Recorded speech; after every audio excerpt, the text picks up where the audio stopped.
ونعوذ بالله من شرور أنفسنا ومن سيئات أعمالنا من يهده الله فلا مضل له ومن يضلله فلا هادي له ونشهد أن لا إله إلا الله وحده لا شريك له ونشهد أن سيدنا وحبيبنا ومولانا محمدا عبد الله ورسوله صلى الله عليه وعلى آله وصحبه وسلم الذي أكمل الله به قصر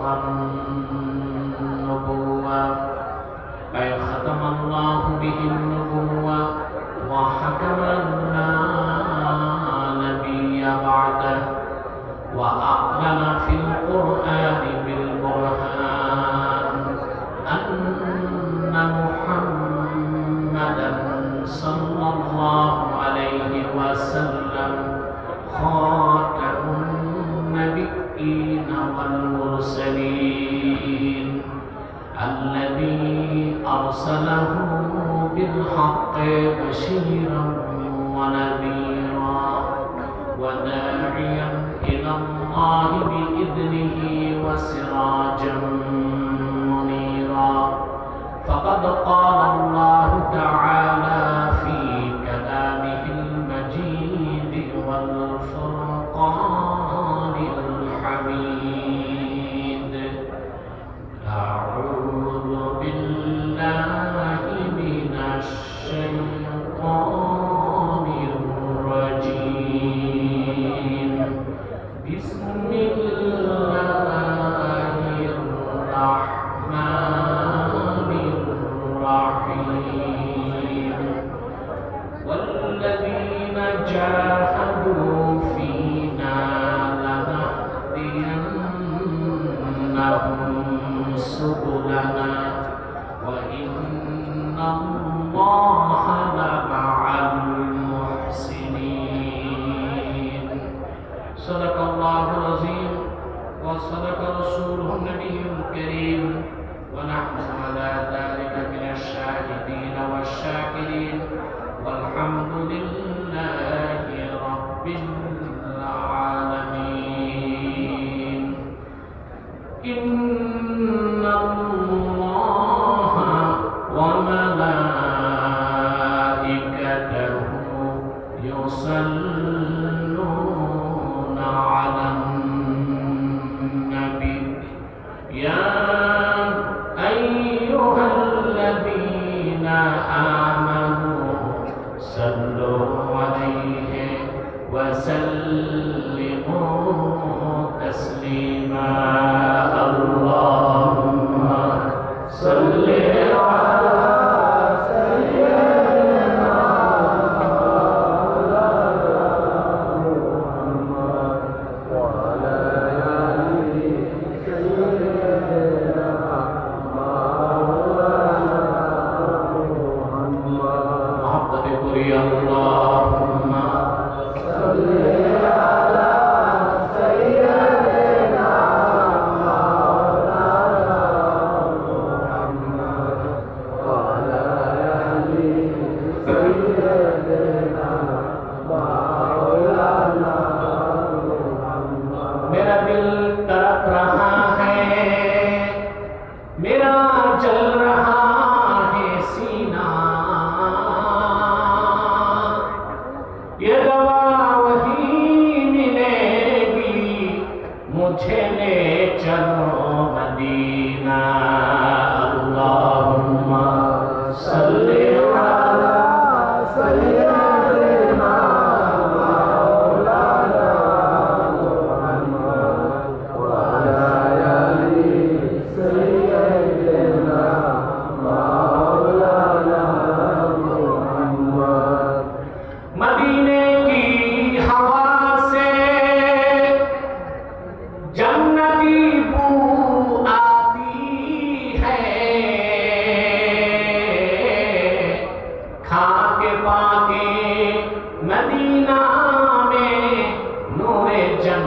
जन्नत चमकती है।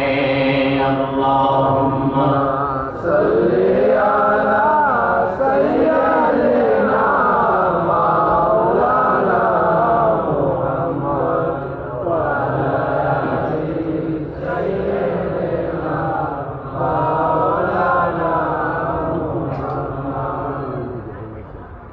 मुहम्मदुर रसूलुल्लाह सल्लल्लाहु अलैहि वसल्लम खतमल्लाहु बिहिन नुबुव्वा व हकमन ला नबिय्य बअदहु बलगल उला बिकमालिही कशरत जा बिजमालिही हसनत जमीउ खसालिही सल्लल्लाहु अलैहि व आलिही।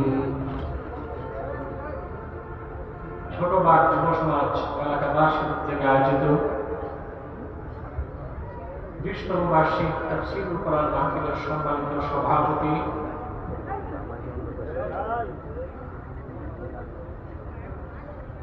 জনাব হাজী নজির আহমদ সরকার, বারাকাল্লাহু ফিকুম।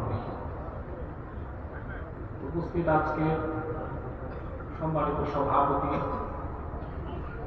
জনাব মাজহারুল ইসলাম হিরণ ভূঁইয়া, হাদাহুল্লাহু ইলা সিরাতিল মুস্তাকিম, হাজারাত উলামায়ে কেরাম, তুলাবায়ে ইলজাম, ঝড় তুফান বৃষ্টি বাদলের দিনে আজকের এই মহতি মাহফিলে চরম কর্মব্যস্ততার মধ্যেও যারা ছুটে এসেছেন, মাইকম্যান কই মাইকম্যান, ইগো না, বিভাগ না, দিলে না, আমি তো গাইব না, ওয়াজ করব, ইকো বিভাগ দিলে সব বন্ধ, শুধু সাউন্ড, পিওর সাউন্ড লাগবে। যারা সঙ্গীত দেয় তাদের জন্য দুটো লাগে, এগুলো আমার দরকার নেই। কানে না লাগে সাউন্ড, ডবল না হয়, কম আওয়াজ হোক, ক্লিন আওয়াজ হোক। ধৈর্যের চরম পরাকাষ্ঠা প্রদর্শন যারা এখানে উপস্থিত হয়েছেন, স্বেচ্ছার সামর্থ্যে স্বতঃস্ফূর্তভাবে মনের আনন্দে, তাদের সকলকে আমার পক্ষ থেকে হৃদয় নিংড়ানো ভালোবাসা, শুভেচ্ছা এবং অভিনন্দন জ্ঞাপন করছি। সবটুকু শুকরিয়া আল্লাহ সুবহানাহু ওয়া তাআলার জন্য, যিনি আজকের বরকতপূর্ণ মাহফিলে আমাদেরকে আসার বসার তৌফিক মেহেরবানি করে ভিক্ষা দান করেছেন। সেজন্য আসুন আমরা সকলে একবার অবনত চিত্তে হৃদয়ের আবেগ অনুভূতি উচ্চার করে সমবেত বাঞ্ছন করি আলহামদুলিল্লাহ। অগণিত অসংখ্য দরুদ ও সালাম আল্লাহ সৃষ্টির প্রধান আকর্ষণ, বিশ্বসভার সভাপতি, সকল নবী রাসূলগণের মাথার তাজ, শামসুল হিদায়াত, বদরুদ দুজা, সাইয়্যিদুস সাকালাইন, ইমামুল মুরসালিন, খাতামুন নবিয়্যিন ওয়াল মুরসালিন, আফতাবুন নবুওয়াত, শাহনশাহে রিসালাত, সরকারে দো জাহান, সুলতানুল মদিনা, নবিয়ুল আম্বিয়া, হুজুরে আকরাম, নূরে মুজাসসাম, নূরুন আলা নূর, সাইয়্যিদিনা হাবিবিনা শফিঈনা মাওলানা মুহাম্মদ সাল্লাল্লাহু আলাইহি ওয়াসাল্লাম।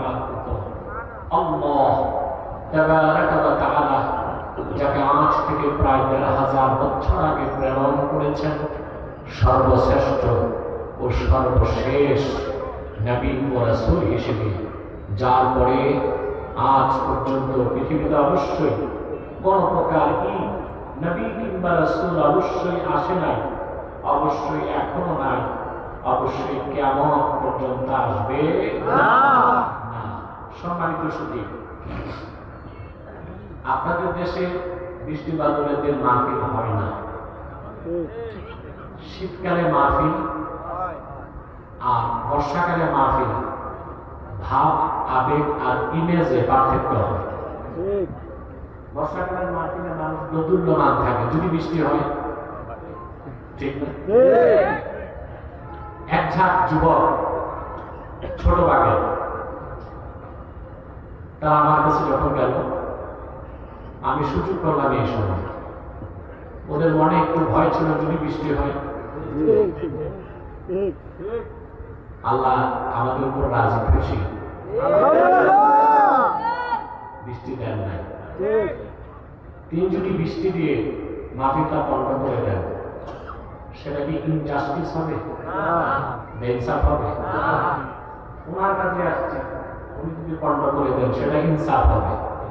কিন্তু তিনি ইনসাফ করেন নাই, ইহসান করছেন। এটা আমরা খুশি। গতকাল আপনারা বক্তব্য শুনেছেন, আজকে সূরাতুল আনকাবুত থেকে শেষ আয়াত আমি তেলাওয়াত করেছি।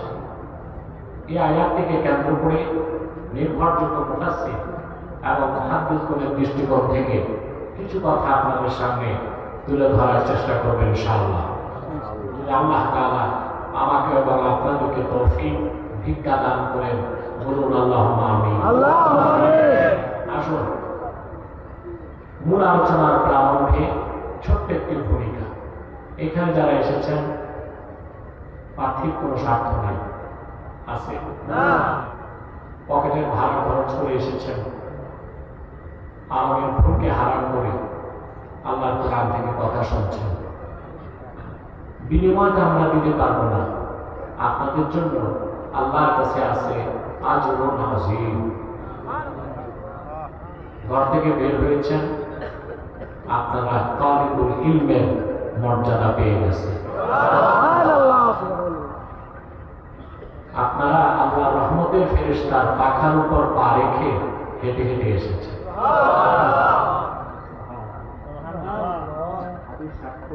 রাসূল করিম সাল্লাল্লাহু আলাইহি ওয়াসাল্লাম ইরশাদ করেছেন, ওয়া ইন্নাল মালাইকাতা লাতাদউ আজনিহাতাহা রিদান লিতালিবিল ইলম। ইলম শিখতে যারা বের হয়, আল্লাহর রহমতের ফেরেশতা পাখা ওই ব্যক্তির পদতলে বিছায় না। আপনাদের দেশে মন্ত্রী এমপি আসে, লাল গালিচার সংবর্ধনা দেয়, পচা পাটের তৈরি চটের গালিচা, এর চেয়ে বেশি কিছু না। কিন্তু আপনারা ফেরেশতার পাখার উপর পা রেখে হেঁটে হেঁটে এসেছেন। বাড়ি যাওয়ার আগ পর্যন্ত আকাশের জমিনে, নদী আর সমুদ্রে আপনাদের জন্য দোয়া চলবে।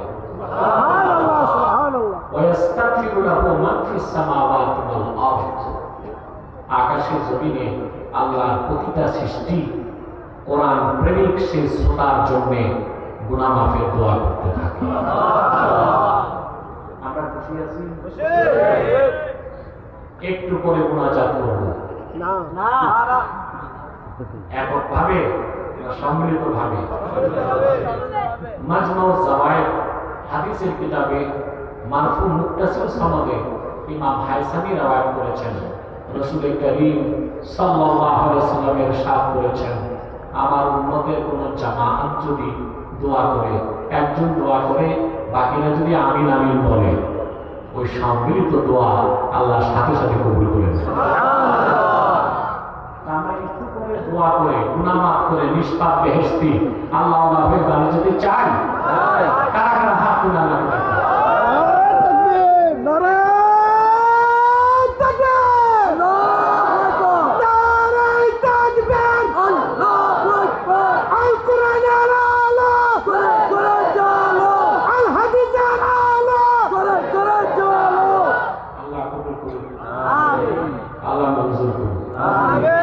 আসুন, তিলাওয়াতের মাধ্যমে আলোচনায় প্রবেশ করছি। আমার সঙ্গে পড়ুন, আউযু বিল্লাহি মিনাশ শাইতানির রাজীম, বিসমিল্লাহির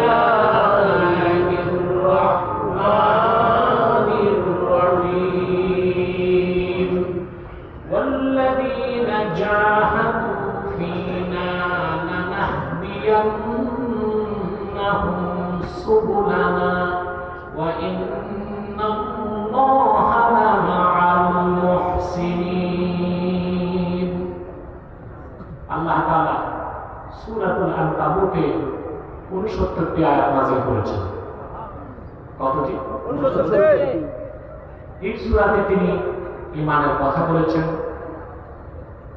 ঈমানদারের পরীক্ষার কথা বলেছেন।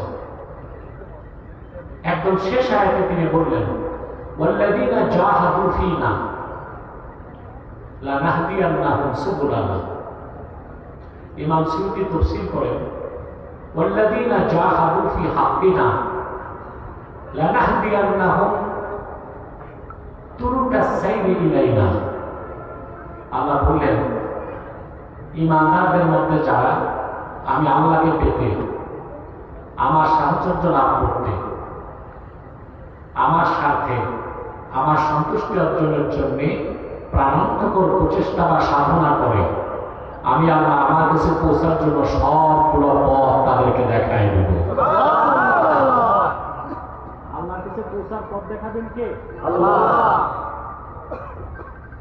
কোন মানুষের পক্ষে সরল সহজ পথ দেখানো সম্ভব না, এটা দেখাই দিয়েছে আল্লাহ কোরআন, ঠিক না? বাংলাদেশের এক কুখ্যাত ভণ্ড পীর আপনাদের এলাকায় ছিল, একটা বই লিখছিল আল্লাহ কোন পথে। এক বইটি ভণ্ডটা 100 উপর উঠছে। তার অভিশাপ থেকে আল্লাহ বাংলাদেশকে রক্ষা করছেন, এলাকাকে রক্ষা করছেন আলহামদুলিল্লাহ। কোরআন সুন্নাহর বাইরে হেদায়েতের পথ, মুক্তির পথ, কল্যাণের পথ, সফলতার পথ কোন মানুষ দেখাতে পারে না। মানুষ শুধু কোরআন সুন্নাহর পথটা মানুষকে চিনাই দিতে পারে, নতুন কোন পথ বের করার সুযোগ নাই। মানুষের যিনি স্রষ্টা, তিনিই জানেন মানুষের হেদায়েতের পথ কোনটা। নির্ধারণ কে করছেন? আল্লাহ। আল্লাহ করেছেন। আল্লাহ রাব্বুল আলামিন বলেন, ইন্না খালাকনাল ইনসানা মিন নুতফাতিন আমশাজ নাবতালিহি ফাজআলনাহু সামিআন বাসীরা। ইন্না হাদাইনাহুস সাবিলা ইম্মা শাকিরান ওয়া ইম্মা কাফুরা।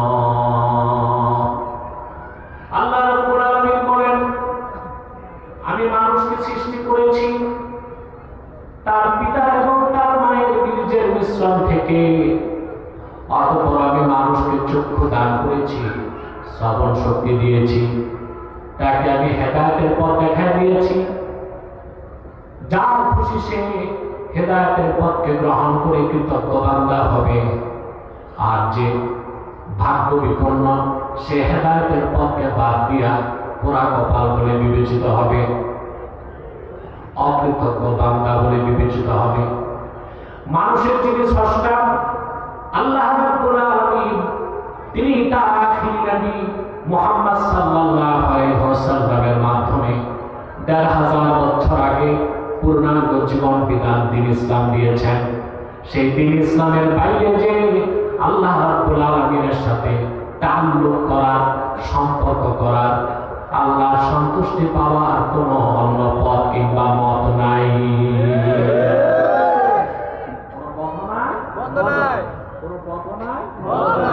একমাত্র হেদায়েতের পথ খুঁজতে হবে কোরআন এবং সুন্নাহ থেকে। এখন তাআল্লুক মা আল্লাহ, আপনারা পীরদের কাছে গেল না, তাআল্লুক মা আল্লাহ, আল্লাহর সাথে সম্পর্ক কিভাবে করতে হবে এই শিক্ষাটা দেন হক্কানি পীরেরা। পীর দেখলেই দৌড় দেওয়া যাবে না। পীর দুই প্রকার। কয় প্রকার? দুই প্রকার।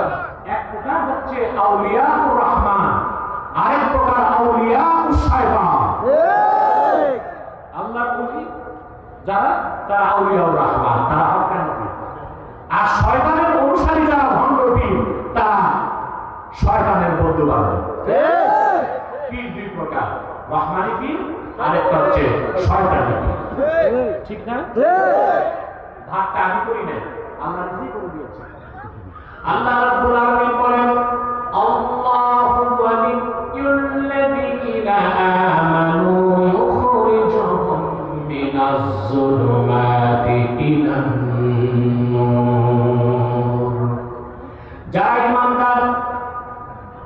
বিশ্বাসী আল্লাহওয়ালা বুজুর্গ, তাদের গার্ডিয়ান, তাদের অভিভাবক হচ্ছেন আল্লাহ রাব্বুল আলামিন।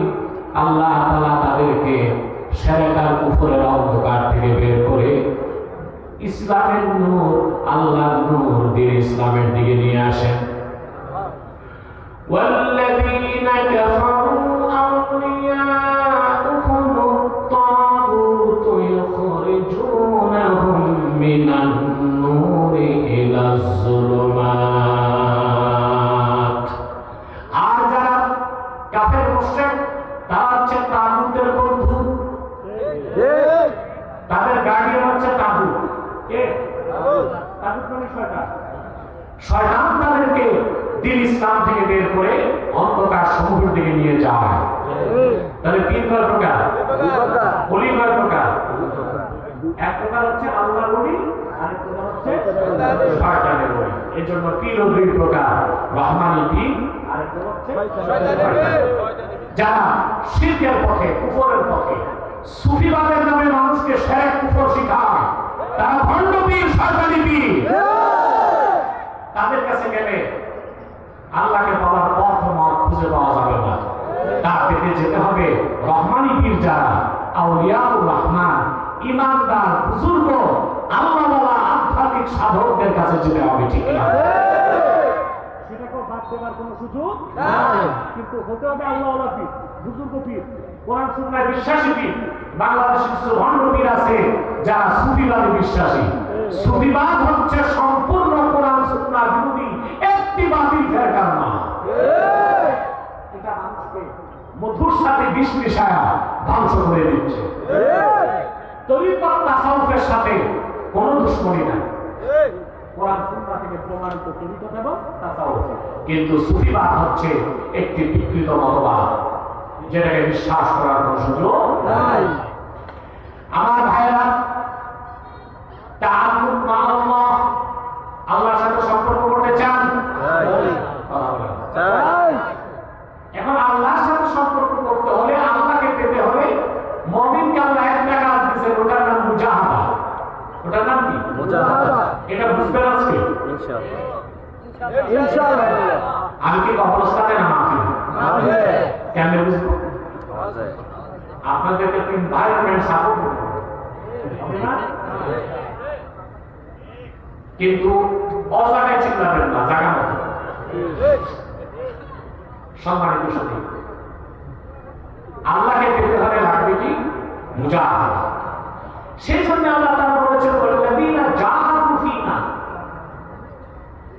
আমি আল্লাহর সাথে আমাকে পেতে যারা মুজাহাদা করে, আমি তাদেরকে আমার কাছে পৌঁছার সবগুলো পথ দেখাই দিই।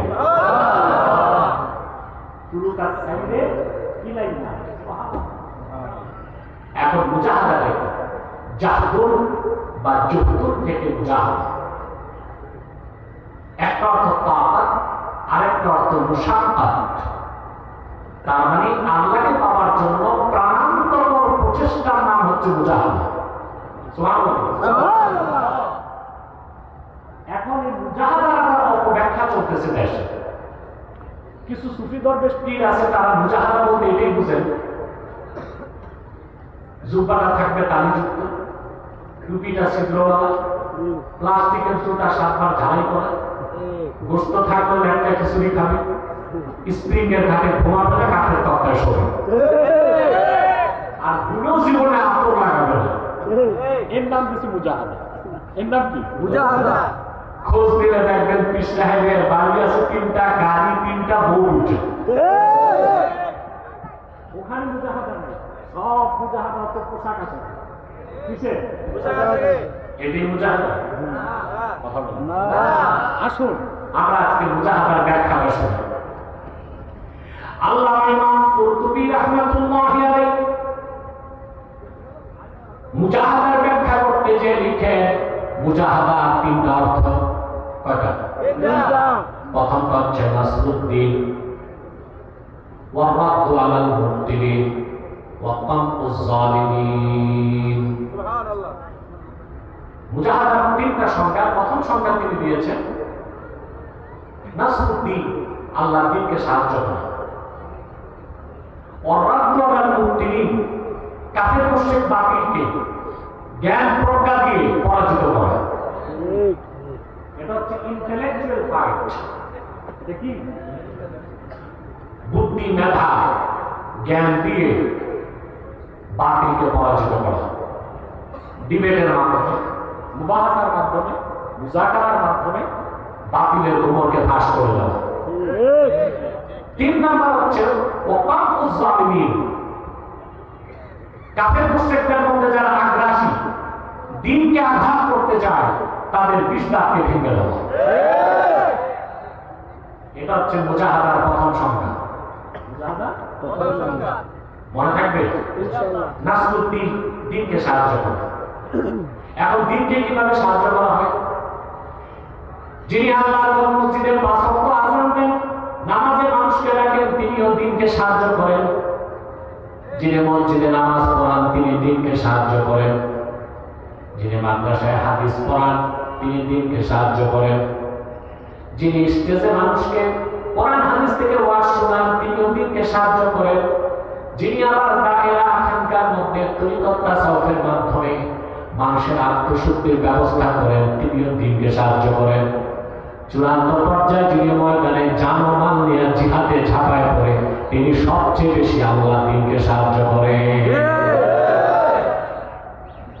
প্রত্যেকেই দ্বীনকে কি করেন? সাহায্য করেন।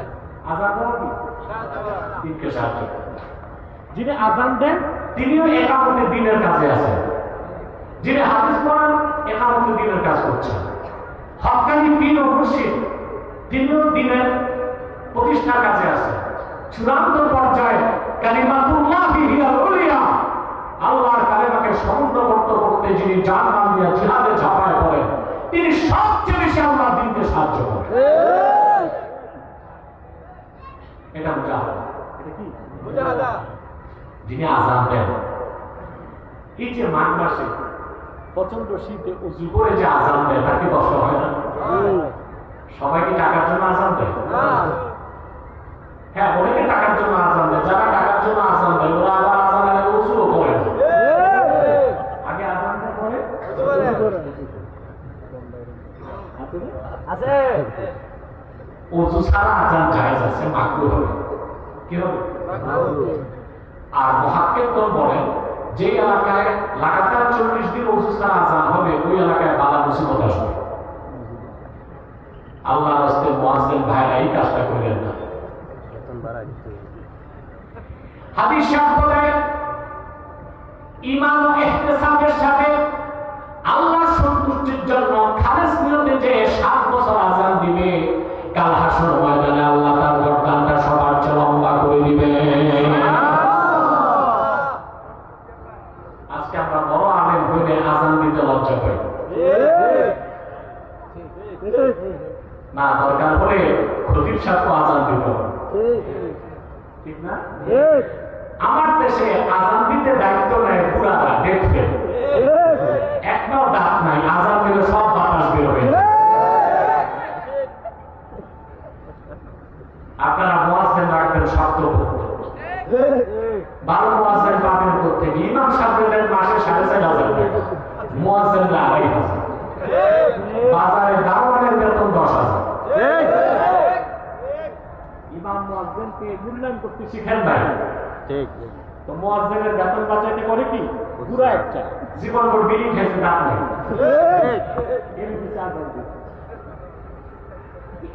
ইমাম রাখবেন যুবক, খতিব রাখবেন মুআম্মার বয়স্ক, আর মুয়াজ্জিন রাখবেন একদম টকবকে নওজোয়ান। যে আযান দেয় সে দ্বীনের কাজ করতেছে, যে হাদিস পড়ায় দ্বীনের সাহায্য করতেছে, যিনি হক্কানি তরিকায় পীর মুরিদের কাজ করে দ্বীনের কাজ করতেছেন। কথা বলেন। এরপর ওয়ারাদ্দু আলাল মুবতিলিন, বাতিল ফেরকাকে বুদ্ধির প্রজ্ঞা দলিল দিয়ে পরাস্ত করা, এটাও মুজাহাদা। এটাও কি? মুজাহাদা। এই কাজটা যে করবে তার তো সারা রাত পড়াশোনা করতে হবে। সবচেয়ে খাটনি কি বলেন তো? পড়াশোনা। আপনারা মনে করেন আলেমরা বসে বসে কিতাব পড়ে পরিশ্রম করে, মানুষের মাথাটা খাটাইলে মানুষ সবচেয়ে বেশি পরিশ্রম করে। তবে একটা বরকত আছে, আমি বলতেছি বয়স 80 পার হয়েছে, একটা টাক মাথা দেখিনি। আর বিশ্ববিদ্যালয়ের প্রফেসর 50 হইতে মাথা স্টেডিয়াম দেখছেন আপনারা? আলে ওলামা দেখবেন 80 বছর বয়স, 50 বছর হাদিস পড়ায়, চোখ ঠিক, কান ঠিক, মাথা ঠিক। বয়স যত বাড়ে, বুড়া হয়, চেহারা নূর তত বাড়ে। আর বিশ্ববিদ্যালয়ের প্রফেসর 70 পার হলে এটা আর মানুষ দেখা যায় না, হনুমানের মতো ভুরু পেকে গেছে, দাড়ি উঠছে সেখানে, চেহারা চন্দ্রবিন্দুর মতো দেখা যায়, মাথাটা টাক করে একদম ছাপা চাট, পিতলের খুঁটির মতো চকচক করে নদী বের। আরে যুবকরা, সবটুকুন সম্মান ইহকাল পরকালে কোরআনের পথে। আপনারা দেখেন না, করোনার সময় বিশ্ববিদ্যালয়ের এক শিক্ষক মারা গেছেন, জানা যায় 7 জন ছাত্র উপস্থিত হয়েছে মাত্র। কয়জন? 7 জন লোক নাই, ছাত্র নাই। আর বাংলাদেশে কোন আলেম ইন্তেকাল করলে মাঠ ঘাট জনসমুদ্র হয়ে যায়। যুবকরা এগুলো তাকায় দেখবা, বুঝতে পারবা সম্মান মর্যাদা সবকিছু কোরআনের পথে, সুন্নাহর পথে, এর বাইরে কোনো সম্মান মর্যাদা নাই। তাহলে যিনি বাতিলকে দলিল প্রমাণ দিয়ে পরাস্ত করেন, তিনিও মুজাহাদা করছেন, কারণ তিনি সারা কিতাব পড়েন।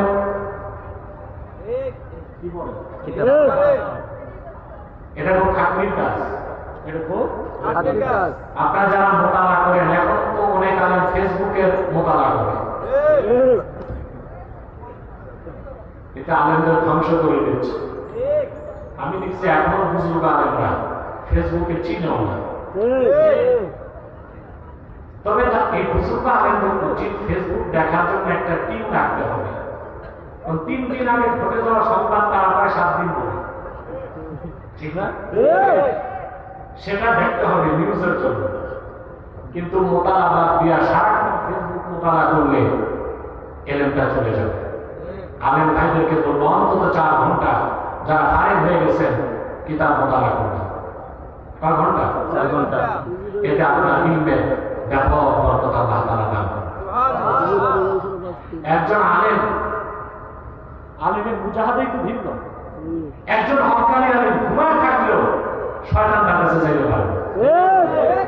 বলা হয়েছে নাউল আলিমি খায়রুম মিন ইবাদাতিল আবিদ।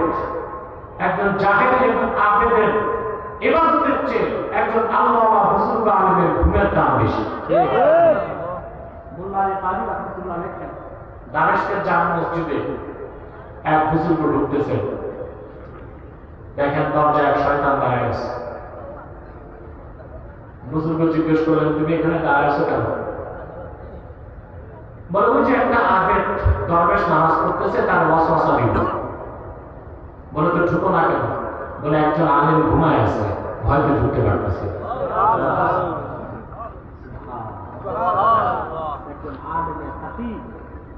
আলেমের তাকি তার ঘুমটাও এত মর্যাদা রাখে যে ঘুমন্ত আলেমের কাছে শয়তান যেতে ভয় পায়।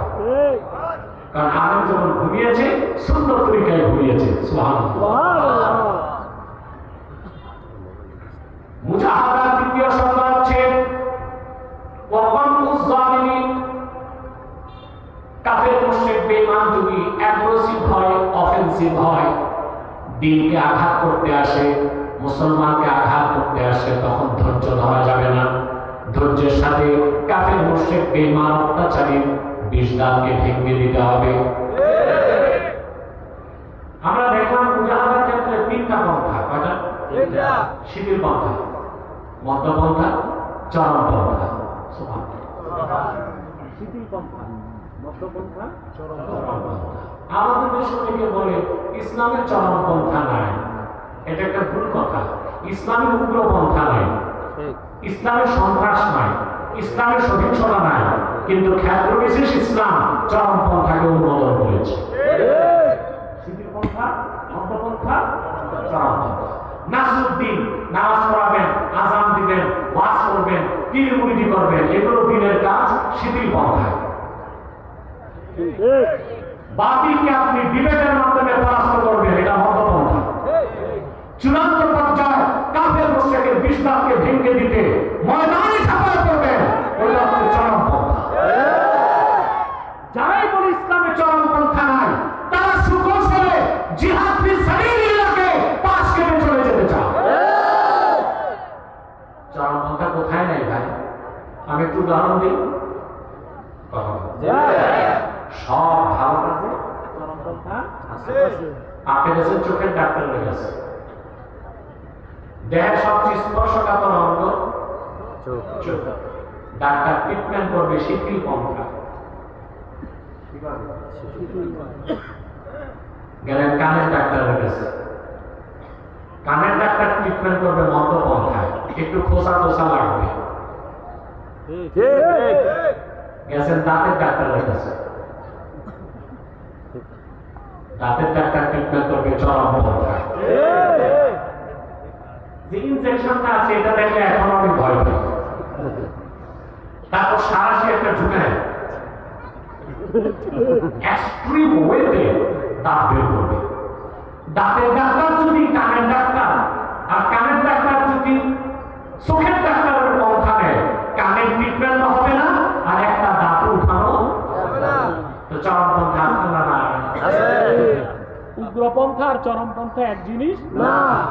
এক্সট্রিমিজম আর টেরোরিজম এক জিনিস না।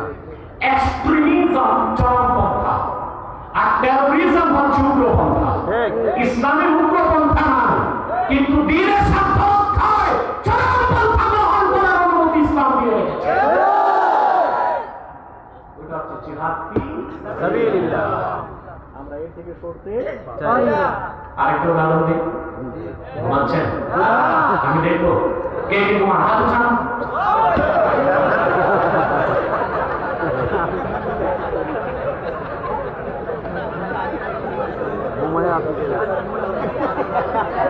জীবন বর্ষী বুঝুকে বাঙালি, আমি দেখি না বুঝে বাঙালি। বুঝতে বাঙালি না না বুঝতে প্রিয় ভাইরা, আরেকটা দৃষ্টান্ত দেখেন। আপনারা দাবি দামা নিয়ে সড়কে নামছেন, মনে করেন পুলিশ এসে বাধা দেয়। পুলিশের প্রথম প্রটেস্ট হচ্ছে শিথিল পন্থায়, ব্যারিকেড দিয়ে। ব্যারিকেড দিয়ে বলবে ভাইরা যত লাফালাফি ব্যারিকেডের ওই পারে থাকে, এটা শিথিল পন্থা। দেখা গেল জনগণ ব্যারিকেড ভেঙে ফেলছে, পুলিশ যখন লাঠি চার্জ করবে, এটা মধ্যপন্থা। দেখা গেল সমানে সমান, জনগণ ইট পাটকেল তুলে দিছে, পুলিশ তখন চলে যাবে চরমপন্থায়, বুলেট নিক্ষেপ করবে। আছে না নাই? শুধু ইসলামের স্বার্থ রক্ষায় জিহাদের কথা বললেই চরমপন্থা বলো, গণতন্ত্র রক্ষায় 5ই আগস্ট দেশ স্বাধীন করছো চরমপন্থায়, গণতান্ত্রিক পদ্ধতিতে আন্দোলন হয় না। এটা বাস্তব। বিএনপি নেতা বলেন বাস্তব বাস্তব। 16 বছর না, এই জন্য বলছি বিএনপি স্টেক হোল্ডার, এই আন্দোলন তো তাদের মনে এই জন্য কথা বুঝতেছেন। সবচেয়ে বেশি অবদান আলেম ওলামা পীর মাশায়েখের। তারপর অনেক রাজনৈতিক দলের লোকই রক্ত দিয়েছে, বিএনপির লোক, জামাতের লোক, খেলাফতের লোক, যারা রক্ত দিচ্ছে সবাইকে আমার স্টেক হোল্ডার মনে করে। 5ই আগস্ট দেশ স্বাধীন করছেন কি মধ্যপন্থায় না চরমপন্থায়? 16 বছর তো মাইর খেয়েছেন, এক কথা খাইছেন। দেয়াল যখন পিঠে থেকে গেছে, ছাত্র জনতা মাঠে নামলো 5ই আগস্ট। একদিকে ডিফেন্স তাদের বাধা দিল, তারাও পিঠ দেখায় নাই, বুক পেতে দিয়েছে, যাও পেয়েছে হাতে তাই তুলে নিয়েছে। দুদিনই রক্তপাত হয়েছে, গণতন্ত্র রক্ষায় তো চরমপন্থাকে নিলেন। এটা যদি নাজায়েজ না হয়, ইসলামের স্বার্থ রক্ষায় চরমপন্থা করা যাবে না, এইরকম ভাবনাবাদী ফতোয়া বাংলাদেশে দেওয়া হবে না।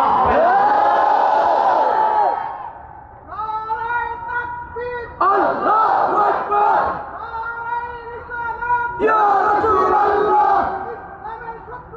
হুশিয়ার সাবধান হুশিয়ার সাবধান আল্লাহু আকবার ইয়া রাসূলুল্লাহ মুজাহাদা বুঝতেছেন? আবার মনে করেন নাসরুদ্দিন ওয়ারাদ্দু আলাল মুফতিদিন ওয়া কামতুজ জালিমিন। মুজাহাদার একটা স্তর আলোচনা করলাম, এবার দ্বিতীয় স্তর। মুজাহাদার দ্বিতীয় স্তর হচ্ছে নফসের সাথে লড়াই। নফসের সাথে লড়াই প্রত্যেকটা হারাম কাজ করতে নফস চায়। আল্লাহ তার হাবিব সাল্লাল্লাহু আলাইহি ওয়াসাল্লাম যা কিছু নিষেধ করেছেন, চুরি করা, ডাকাতি করা, জেনা করা, গীবত করা, শিকায়ত করা, পরের হক মেরে খাওয়া, ঘুষ খাওয়া, মানুষ হত্যা করা, এই সব কিছু হারাম। প্রত্যেকটা হারাম কাজ চিন্তা করছো, সেটা করতে মন চায়। আল্লাহ রাব্বুল আলামিনের ভয় পেয়ে নফসের সাথে লড়াই করে গুনাহ থেকে বেঁচে থাকা, সেটা হলো মুজাহাদার দ্বিতীয় স্তর। হারাম কাজগুলো কেমন লাগে? ভালো লাগে ভালো লাগে বলে তো অনেকে ব্যবসা বাণিজ্য নেই, চাঁদাবাজি করে চলে। আছে না? আছে এই যে চাঁদাবাজ যারা, ওদের কিন্তু ব্যবসা নেই, চাকরি নাই। টেম্পো স্ট্যান্ড, রিক্সা স্ট্যান্ড, বালুর ঘাট, ট্রাক, এগুলো থেকে মেরে কেটে খাওয়াখানি করে সংসার চলতেছে। মজা লাগে। যারা যারা করে নফস সেটা চায়, চুরি যারা করে নফস সেটা চায়। মুমিন আল্লাহর ভয়তে নফসের সাথে লড়াই করে টিকে থাকবে, এটা মুজাহাদার দ্বিতীয় স্তর বলেন সুবহানাল্লাহ। আল্লাহ রাব্বুল আলামিন বলেন ফাআম্মা মান খাফা মাকামা রাব্বিহি ওয়া নাহান নাফসা আনিল হাওয়া ফাইন্নাল জান্নাতা হিয়াল মাওয়া। আল্লাহ রাব্বুল আলামিন বলেন, আর যে ব্যক্তি কাল হাসর ময়দানে মহান আল্লাহর সামনে দাঁড়াবার ভয় অন্তরে পোষণ করলো, আর তার নফস যা চাইলো আল্লাহর ভয়ে তা থেকে সে নিজকে নিবৃত রাখলো, এই মুজাহাদার কারণে সেই ব্যক্তির চূড়ান্ত গন্তব্য হবে আখিরাতে আল্লাহর জান্নাত। এটা মুজাহাদা। এটা কি মুজাহাদা? নফসের সাথে লড়াই। কিসের সাথে? নফসের সাথে এবার মুজাহাদা চূড়ান্ত স্তর বলবো। কোন 1 ঘন্টা যাবো না, সব ভুলে গেলে আমার দুঃখ নেই। এখন যেটা বলবো মুজাহাদার চূড়ান্ত সংজ্ঞা, এরপরে কোনো সংজ্ঞা এটা লিখতে হবে, খাতায় কলমে না, মনের পাতায় বলবো। আল্লামা কুরতুবী মুজাহাদার চূড়ান্ত ব্যাখ্যা করতে চেয়ে লিখেন, মাসালুস সুন্নাতি ফিদ দুনিয়া কামাসালিল জান্নাতি ফিল উকবা ফামান দাখালাল জান্নাতা ফাকাদ সালিমা ওয়া কামান আখাযাস সুন্নাহ ফাকাদ সালিমা। সুবহানাল্লাহ সুবহানাল্লাহ। ইমাম কুরতুবী লেখেন, আল্লাহর হাবিব আখির নবী নূর নবীজি মুহাম্মদ মুস্তাফা সাল্লাল্লাহু আলাইহি ওয়াসাল্লাম ১৫০০ বছর আগে যে সুন্নাত রেখে গিয়েছেন, সেই সুন্নাতের উদাহরণ হচ্ছে দুনিয়ায় আল্লাহর জান্নাতের মতো। যে ব্যক্তি জান্নাতে প্রবেশ করলো সে যেমন নিরাপদ হয়ে গেল জাহান্নাম থেকে, দুনিয়ার যে ব্যক্তি জীবনের সকল মৌলিক ক্ষেত্রে সুন্নাতকে কামড় দিয়া ধরলো, সে সেই রকম ফিতনা থেকে নিরাপদ হয়ে গেল।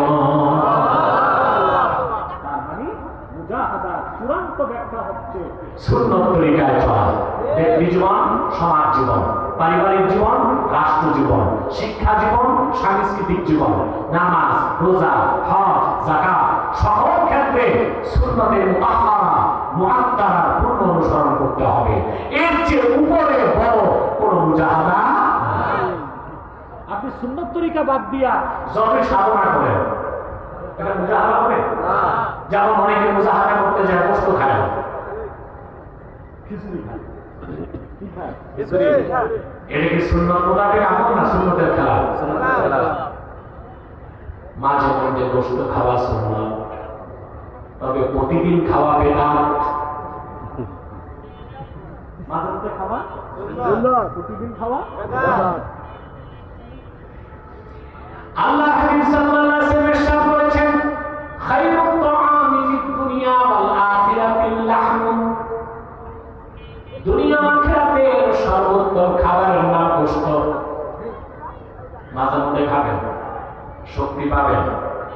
আর যদি একদম খাওয়া বাদ দেন, দুর্বল হয়ে যাবেন, আপনি তো তখন নামাজ দাঁড়ায় পড়তে পারবেন না। আবার প্রতিদিন খাওয়া কি দাদা হাদিস শরীফে আসছে প্রতিদিন যে করে গোস্ত খাওয়া হয় ওই করে আল্লাহ লানত আসে। এটার প্রমাণ আপনারা রেখেছেন। প্রচুর গোস্ত যে ঘরে খায় ওই ঘরে মানুষের হার্ট অ্যাটাক করে, ঠিক ব্রেন স্ট্রোক করে, প্যারালাইজড হয়ে পড়ে থাকে। যেই ঘরে একজন মুরব্বী প্যারালাইজ রোগী, ওই ঘরের কোন সদস্যের রাতের ঘুম নাই।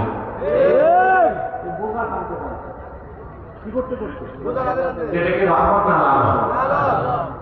তো মাঝে মধ্যে গোস্ত খাওয়া কি সুন্নাহ, প্রতিদিন খাওয়া কি একদম ছেড়ে দেওয়া কি রহমানিয়া।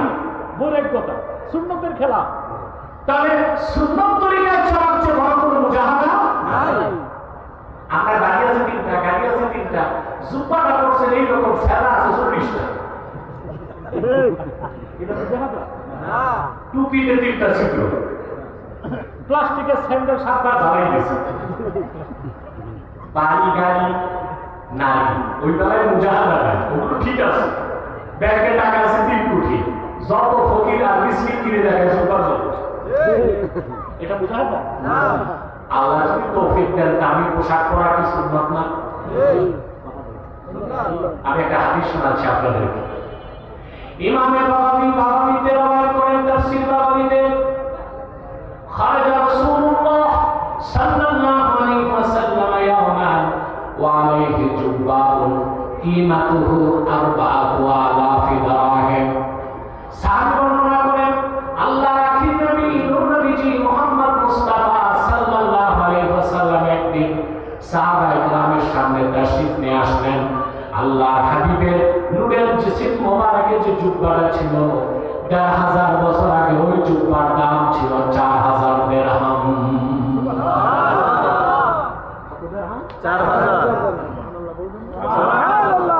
হাদিসের ব্যাখ্যা এসেছে, ওই যুগে এক বাদশা রাসূলুল্লাহর খেদমতে সাল্লাল্লাহু আলাইহি ওয়াসাল্লাম জুব্বাটা হাদিয়া পাঠিয়েছিলেন। তো আল্লাহ নিয়ামত হিসেবে রাসূলুল্লাহ সাল্লাল্লাহু আলাইহি ওয়াসাল্লাম জুব্বাটা পরিধান করেছেন। কারণ আল্লাহ হাবিবের উম্মতে রাজা বাদশাও থাকবে, তাদের সুন্নাত মোতাবেক চলতে হবে না। তাহলে বোঝা যায় সাধ্য থাকলে আল্লাহ দিলে আমি জুব্বা পরা কি আর যখন সাধ্য নাই, আল্লাহ দেন নাই, তখন তালি যুক্ত জুব্বা পরা সুন্নাত। মুজাহাদা বুঝতেছেন? কথা বলেন। অনেকে মুজাহাদার খাতিরে আতর লাগায় না। কেন লাগে? আতর কিনতে পয়সা লাগে। আতর লাগানো কত বড় সুন্নাত। যতক্ষণ আতরের ঘ্রাণ থাকবে, মানুষ পাবে, আপনার সওয়াব এটা উঠে থাকবে। আর আমাদের দেশে অনেক খ্রিস্টান আতর লাগায় না, গোসলও করে না, আতরও লাগায় আছে না? আরে ভাই, আতর লাগানো তো অনেক বড় সুন্নত, সুন্নত না? কিন্তু সমস্যা হচ্ছে আতরের দাম সবচেয়ে বেশি করে। সুন্নত তো সবসময় সবচুপ করে থাকে। আপনি একটা সেন্টার কত দিয়ে কিনবেন? বিদেশি সেন্ট, ফ্রান্সের তৈরি, এক বোতল 20,000, 30,000, 40,000, 70,000, 80,000। বলেন এর উপরে তো আর 10 ml টা পাবেন না। আপনারা তা তো জানেন। আমি একবার হজের সময় মদিনা মুনাওয়ারাতে মসজিদ নববী সাল্লাল্লাহু আলাইহি ওয়াসাল্লামের বাইরে কাপড়ের দোকানে ঢুকলাম। আমার কৌতূহল জাগলো, আমি সেলসম্যানকে বললাম সবচেয়ে দামি আতরটা দেখান। এতটুকু একটা বোতল বের করছে, এই যে এত এতটুকু। আমরা দাম কত? বলে 12,000 রিয়াল। বাংলাদেশের 2.5 লক্ষ টাকার উপরে এতটুকু এক বোতল আছে। গত বছর আমার প্রোগ্রাম ছিল আরব আমিরাতে। আপনারা জানেন আল হারামাইন পারফিউম কোম্পানিটা আরব আমিরাত। তা আমি গিয়েছি শুনে মাহতাব সাহেব তার সিও কে ফোন করছে যে আমার, উনি ছিল সিঙ্গাপুর, যে আমার পারফিউম ফ্যাক্টরিতে আব্বাস হিসাবে একটু আনুন। উনি নসিহত করবে, দোয়া করবে। প্রচুর শ্রমিক, 300-400 শ্রমিক। আমি গেলাম, ঘুরে ঘুরে দেখলাম। আমাকে নিয়ে গেল ডিসপ্লেতে। ডিসপ্লেতে আরো দেখাতে দেখাতে একটা বোতল বের করছে, এত বড়, বুঝলেন? আমি বললাম দাম কত? বলে 8 লক্ষ টাকা। তাই ভাবছি তো গ্রাম দেবে। এটা আমরা লাগাই, তার মানে হচ্ছে আতর লাগানো সুন্নত, এটার দাম সবসময় থাকবে কি? আপনারা তো বাংলাদেশে ভালো আতর পান না। এই রোজাদের বেতন মুকাররমের সামনে দেখবেন এত বড় বোতল লেখা জান্নাতুল ফেরদৌস, দাম কত? 15 টাকা। ওখানে তো 15 টাকা শরীরে খাবি কেন নাই? তাহলে মুজাহাদা হচ্ছে সুন্নত তরিকায় চলা, ঠিক না? ওয়াল্লাযীনা জাহাদু ফীনা, আমরা যে আল্লাহর নবী হতে চাই, মুজাহাদা করতে হয়। চূড়ান্ত কথা হচ্ছে জীবনের সকল ক্ষেত্রে সুন্নতের অনুসরণ। সুন্নতের অনুসরণ শুধু নামাজ রোজা হজ যাকাতে না, জীবনের সকল মৌলিক ক্ষেত্রে। আপনার ফৌজদারি, আপনার দেওয়ানি, আপনার সংস্কৃতি, আপনার শিক্ষা, সকল ক্ষেত্রে সুন্নতের অনুসরণ করা ছাড়া সুখ শান্তি সমৃদ্ধি কল্যাণ মুক্তি পরকালে নাজাতের কোনো ব্যবস্থা নয়। আমরা বাংলাদেশে প্রচুর লোক সুন্নত তরিকায় চলি, শুধু নামাজ রোজা হজ যাকাত, কিছুটা পোশাক আশাকে উঠা বসা খাওয়া দাওয়া, বাকি আমাদের রাষ্ট্রের মূল সেক্টরগুলো কি সুন্নত তরিকায় চলে? বরং এখন তো চেষ্টা হচ্ছে সুন্নত বিরোধী, কোরআন বিরোধী আইন করা। সবচেয়ে আঘাত লেগেছে আমাদের বিতর্কিত নারী সংস্কার কমিশনের 318 পৃষ্ঠা গাঁজা খুবই প্রস্তাবনা দেখে। আপনারা দেখেছেন, আমরা প্রতিবাদ করেছি। ঢাকায় সালোয়ার হেফাজতের প্রোগ্রামে ওলামায়ে কেরাম হুঁশিয়ার করেছে, আমরা হুঁশিয়ার করেছি। নারী পুরুষ সমান অধিকার, এটা কি সম্ভব? সৃষ্টিগতভাবে আল্লাহ তাআলা নারী আর পুরুষের মধ্যে 25টা পার্থক্য রাখছেন। কয়টা? 25টা। সমান করবেন কেন? ফিজিক্যাল, সাইকোলজিক্যাল, বায়োলজিক্যাল, নারী আর পুরুষের সৃষ্টিগতভাবে কয়টা পার্থক্য? 25টা। সবচেয়ে বড় পার্থক্য বিজ্ঞান দেখেছে, একজন প্রাপ্তবয়স্ক পুরুষের মাথায় মগজের পরিমাণ 60 গ্রাম। কত? 60 গ্রাম। গ্রাম মানে পানির গ্রাম না, 4 গ্রামে 1 তোলা। 4 গ্রামে 1 তোলা। তো পুরুষের মাথায় মগজ কতটুকু? প্রাপ্তবয়স্ক মহিলা যত শিক্ষিত হোক, উকিল, ম্যাজিস্ট্রেট, ব্যারিস্টার, প্রধানমন্ত্রী, স্পিকার কিংবা জাতিসংঘের মহাসচিব, ওর মাথায় সর্বোচ্চ মগজের পরিমাণ 40 গ্রাম। তো মগজ দিতে সময় আল্লাহ যে বাটওয়ারা করছেন, কত কম দিয়েছেন? আল্লাহর আখিরি নবী মুহাম্মদ সাল্লাল্লাহু আলাইহি ওয়াসাল্লাম 1000 বছর আগে বলেছেন, নারীদের ব্যাপারে না কিছু আকলিওয়াল দিন, দিনের ক্ষেত্রে তারা অপরিপূর্ণ, আকলের ক্ষেত্রে অপরিপূর্ণ। বিশ্বনবীর কথাটি 1000 বছর পরে বিজ্ঞান অপারেশন করে পাল্লায় ওজন দিয়া প্রমাণ পেয়েছে, পুরুষের মাথায় মগজ 60 গ্রাম, মহিলার মাথায় 40 গ্রাম। 20 গ্রাম কম। গড়ি দেখেন কোন ইমাম সাহেব দাওয়া আছে নাকি রাতে? আর 10 মিনিট কষ্ট করবেন না।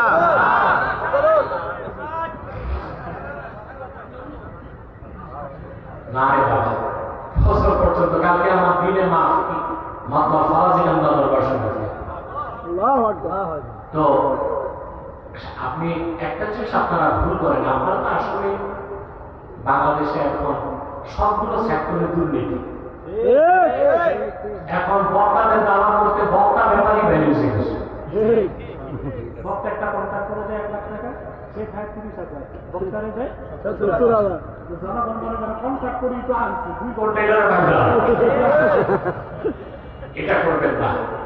সময় কি হলো তা দেখবেন না, কথা কি হলো তা দেখবেন। তো ফিজিক্যাল, বায়োলজিক্যাল, সাইকোলজিক্যাল কতটা পার্থক্য? সেই নারী আর পুরুষ সকল ক্ষেত্রে এক সমান অধিকার, এটা কি সুস্থ মানুষের দাবি না পাগলের? এরপর 318 পৃষ্ঠায় আবার ওরা বলছে, তালাক দেওয়ার ক্ষেত্রে নারী পুরুষের সমান অধিকার। সবচেয়ে জঘন্য একটা কথা বলছে, মেরিটাল রেপ। স্বামী স্ত্রী বিবাহিত, স্বামী যদি জোর করে স্ত্রীর সাথে ফিজিক্যাল রিলেশন করে, এটা ধর্ষণের মামলা হবে। চিন্তা করেন, ঘরে ঘরে আগুন লাগানোর ব্যবস্থা করছে। এখন মহিলা রাজি ছিল কি ছিল না এটার প্রমাণ হবে কি দিয়ে? হেফাজতুল ইসলামের মঞ্চে কিছু আলেম রাগান্বিত হয়ে নারী কমিশনের মহিলাদেরকে ব্যবসা বলছে। হ্যাঁ, এই সব উচ্চারণটা ঠিক হয় নাই, আর হেফাজতের পক্ষ থেকে দুঃখ প্রকাশ করা হয়েছে, কিন্তু এনসিপি কে বলছি তোমরা এই শব্দটা দাও না। নারী কমিশন তো ব্যবসাদের বৈধ অধিকার চেয়েছে, আইনি বৈধতা চেয়েছে, তাদের জন্য তো ব্যবসা কোনো খারাপ জিনিস না। নারীদের লাগালাগে এনসিপি নেতাদের লাগলো কেন? তোমরা কি জাসদের মতো বামপন্থীদের মতো বাংলাদেশে ইসলাম বিরোধী রাজনীতি করতে চাও কিনা? যদি সেটাই হয় তোমাদের উদ্দেশ্য, বাংলাদেশে জাসদ বাসদ বামপন্থীদের যেভাবে জায়গা হয় না, এনসিপিরও জায়গা দেওয়া হবে না বাংলাদেশে।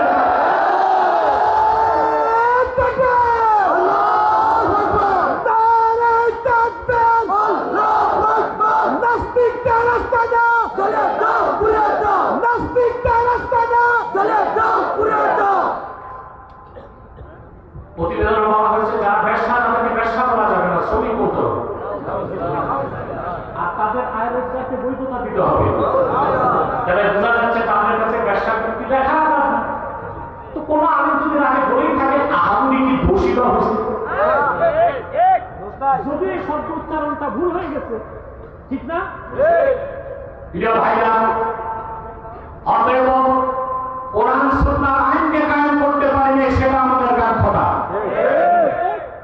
আর কোরআন সুন্নাহ বিরোধী আইন হবে তা হবে না, হবে না বাংলাদেশে। সুন্নাত তরিকার জীবন যাপনের চেয়ে বড় কোনো সফলতার মুজাহাদা। তাহলে মুজাহাদার ব্যাখ্যা বুঝতেছেন? মুজাহাদার চূড়ান্ত ব্যাখ্যা হচ্ছে ব্যক্তি জীবন, সমাজ জীবন, রাষ্ট্র জীবন, সাংস্কৃতিক জীবন, শিক্ষা জীবন, পোশাক আশাক, উঠা বসা, নামাজ রোজা হজ যাকাত সকল ক্ষেত্রে আল্লাহ রাখিন নবী রাহমাতুল লিল আলামিন মুহাম্মদ মুস্তাফা সাল্লাল্লাহু আলাইহি ওয়াসাল্লাম ১৫০০ বছর আগে যে আদর্শ রেখে গেছেন, সুন্নাহ রেখে গেছেন, চোখ বন্ধ করে অন্ধের মতো সেই সুন্নতের অনুসরণ করতে হবে। এর চেয়ে বড় মুজাহাদা আর কিছু এবার আসেন, মুজাহাদা করলে আপনি পাবেন কি? এটা তো লাগবে। বাঙালি বিনা পয়সায় খাবে না, কথা বলেন, ওইটা বলবো। আপনি যদি মুজাহাদা পুরোপুরি করতে পারেন, আপনি হয়ে যাবেন আল্লাহর মহসিন বান্দা। কি হবে? আল্লাহ তাআলা ঘোষণা করে দিয়েছেন, ওয়া ইন্নাল্লাহা মাআল মুহসিনিন, নিশ্চয় মুহসিন বান্দাদের সাথে আল্লাহ আছে। ব্যক্তি যখন ঈমান আনে তার নাম মুমিন। কি নাম?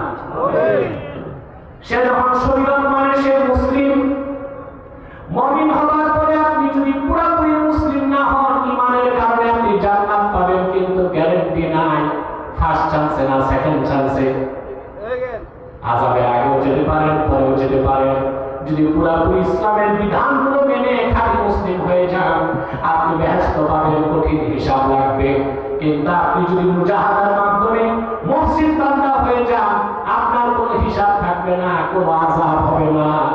বিনা আযাবে হালকা হিসাবে আল্লাহ তাআলা ফার্স্ট চান্সে আপনাকে তার জান্নাত দিয়ে দিবেন। তাহলে মুমিন মুসলিম হলেই চলবে না, মুহসিন হইতে হবে। মুহসিন হতে কি লাগবে? মুজাহাদা। এই যে বুঝে গেছেন, মাশাআল্লাহ, আমার শ্রম সার্থক। মুমিন হতে ঈমান লাগে, খাঁটি মুসলিম হতে ইসলামী শরীয়তকে মানতে হবে। আর মুহসিন হতে কি লাগবে? মুজাহাদা। মুজাহাদা ব্যাখ্যা করছেন? তাহলে মুহসিন হবেন ইনশাআল্লাহ। এখন আসেন আয়াতের বাক্যের ব্যাখ্যাটা বুঝে নিন। ওয়া ইন্নাল্লাহা মাআল মুহসিনিন, আল্লাহ যে মুহসিন বান্দাদের সাথে আছেন, এটা অর্থ কি তা বুঝতে হবে।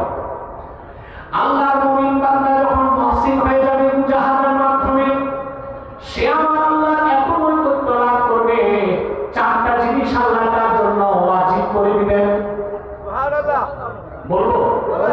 আঙ্গুল তুলে বর্ণনা করেন। প্রথম হচ্ছে রাহমান, 2 নম্বরে নুসরাত, 3 নম্বরে ইজ্জত, 4 নম্বরে কুওয়াত। মুহসিন বান্দার উপর আল্লাহর রহমত বৃষ্টির মতো বর্ষিত হবে। মুহসিন বান্দাকে আল্লাহ সাহায্য করবেন, নুসরত করবেন। মহসিন বান্দার ইজ্জত আল্লাহ রক্ষা করবেন। মহসিন বান্দাকে আল্লাহ তাআলা স্পিরিচুয়াল পাওয়ার, রূহানি শক্তি দান করবেন। মহসিন বান্দার ইজ্জত কে রক্ষা করে? সাহায্য কে করে? রহমত কে দেন? শক্তি কে দেন? আল্লাহ রহমত যার সাথে, নুসরত যার সাথে, ইজ্জত যারে আল্লাহ দান করেন, আর কুওয়াত শক্তি আল্লাহ দান করেন, তার সামনে দাঁড়ানোর মতো কোনো অপশক্তি দুনিয়া থাকতে পারে না। আমি এবার একটা দৃষ্টান্ত দিলেই পুরো কথাটা বুঝতে পারবেন। সূরা ইউসুফ থেকে আমি আপনাদেরকে দৃষ্টান্ত দিয়ে আজকের তাফসীর সমাপ্ত করছি ইনশাআল্লাহ। হযরত ইউসুফ ছিলেন খুব সুন্দর মানুষ, ঠিক না? তার সৌন্দর্যে পাগল হয়ে গেছিল কে? এখানে অনেকে তার বাবার নাম জানে না, কিন্তু জুলাইখার নামটা জানে। কারণ ইউসুফ জুলাইখার বিয়ের ছায়া এত সোনা শুনছে, দাদির নাম জানে না, জুলাইখার নাম এটা ভালো কথা। হযরত ইউসুফ অনেক সুন্দর ছিল, তার সৌন্দর্য দেখে জুলাইখার সঙ্গী সাথীরা আঙ্গুল কাটছে। আল্লাহ হাবিব সাল্লাল্লাহু আলাইহি ওয়াসাল্লাম ইরশাদ করেছেন, সহিহ বুখারীর হাদিস, মেরাজ রজনীতে আমি ইউসুফকে দেখলাম, কদ উতিয়া শাতরাল হুসনে, জগতের অর্ধেক সৌন্দর্য আল্লাহ যেন তার দান করছেন। সুবহানাল্লাহ।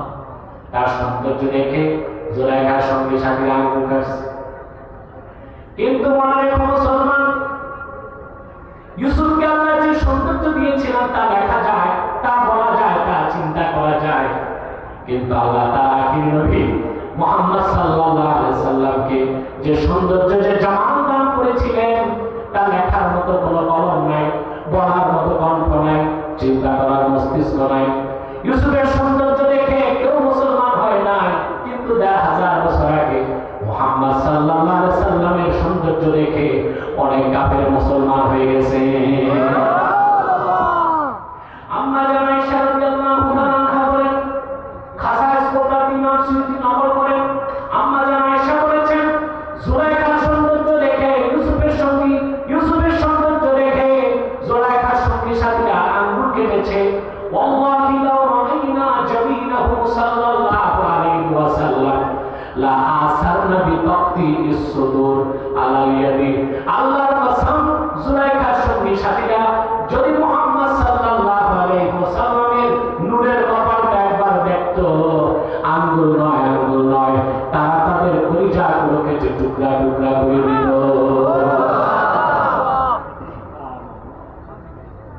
আল্লাহ হাবিব সাল্লাল্লাহু আলাইহি ওয়াসাল্লামকে আল্লাহ যে সৌন্দর্য দিয়েছেন তা বর্ণনা করার কোনো ভাষা নাই। কিন্তু পূর্বের পয়গম্বরদের মধ্যে ইউসুফ অনেক সৌন্দর্য পেয়েছিল। ইউসুফের সৌন্দর্য দেখে পাগল হয়ে গেল জুলাইখা। কে? জুলাইখা।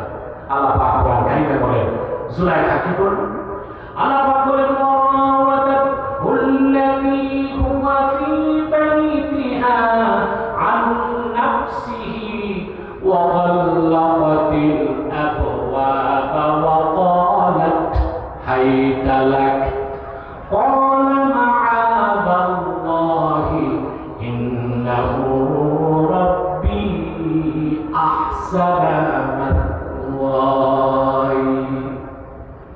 আল্লাহ পাক বলেন, ইউসুফ যে ঘরে ছিল সেই ঘরের মেয়েটি ইউসুফকে প্রলুব্ধ করলো, তার প্রতি দুর্বল হয়ে গেল।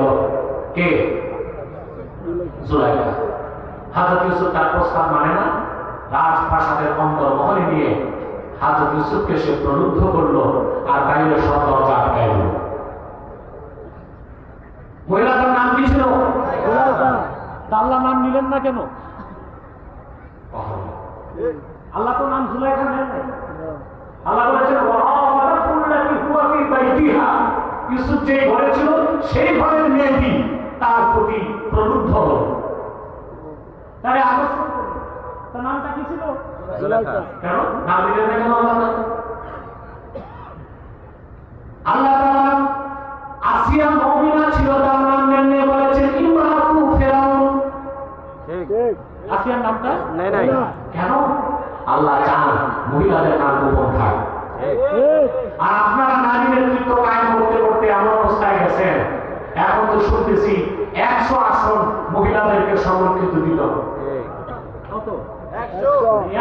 দেশ স্বাধীন হয়েছে 53 বছর, 27 বছরে আপনারা নারী নেতৃত্বে ছিলেন, কিন্তু নারীর ক্ষমতায়ন করতে করতে করতে করতে এখন গেছে কই বাংলাদেশে দেখা যায় চেয়ারম্যান মেম্বারিতে মহিলারা দাঁড়াচ্ছে, যেখানে নাম গোপন করার কথা, হ্যাঁ ওখানে কি করে মহিলাদের পোস্টার বের হয়, বিশাল পোস্টার লিপস্টিক লাগায় নাম লিখে দিছে কুটকুটি বেগমকে কুত্তা মাথায় ঢুকবে। হইল না কথা করে এদিকে মহিলার কাজ ইউনিয়ন পরিষদে যাওয়া মহিলার কাজ? আরে ভাই মহিলাদের কাজ আছে, বিশ্ববিদ্যালয়ের প্রফেসর ভালো, বিমান চালাতে অসাইটের উপর খাওয়া সমস্যা নেই, যুদ্ধের ময়দানে আহতদের সেবা করতে পারেন, মহিলাদেরকে সম্মানজনক কাজ দিবেন। চেয়ারম্যান মেম্বারের কাজ হচ্ছে রাত 12টা 1টা 2টা বাজে, মহিলা পান? আমি পত্রিকায় দেখছিলাম, বলতে লজ্জা পাও, না বলে পারতেছি না, কুমিল্লায় মহিলা দাঁড়িয়েছে মেম্বারে, রাত 12টায় ফেরার পথে ইট খেতে সঙ্গী সাথী যুবকরা তো সর্বনাশ করছে, মানুষের কথা পাশে লাগে বাস।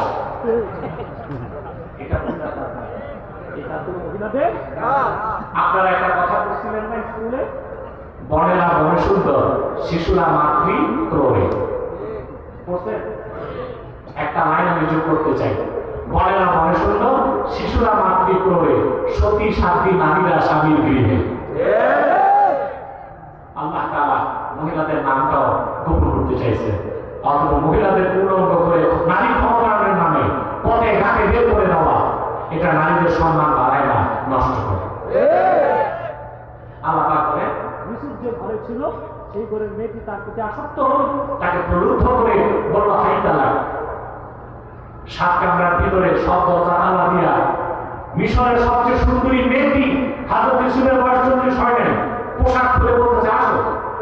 হাই তালাক সুরিয়ানি ভাষা, আল্লাহ এটা আরবিতে কোরআনে নিয়েছেন, অর্থ তাম আমার কাছে আসো। মুজাহাদা কি জিনিস নিয়ে আসি কোরআন থেকে, আর মুহসিন কিভাবে হতে হবে। হযরত ইউসুফ বললেন قال معاذ الله إنه ربي أحسن مثواي। তিনি বললেন জুলাইখা তোমার এই প্রস্তাব থেকে আমি মহান আল্লাহর কাছে পানাহ চাই, আমার মনিব আমাকে সুন্দর বসবাসের ব্যবস্থা করে দিয়েছেন। ইন্নাহু লা ইউফলিহুজ জালিমুন, জালিমরা কখনো সফলতা লাভ করতে পারে না।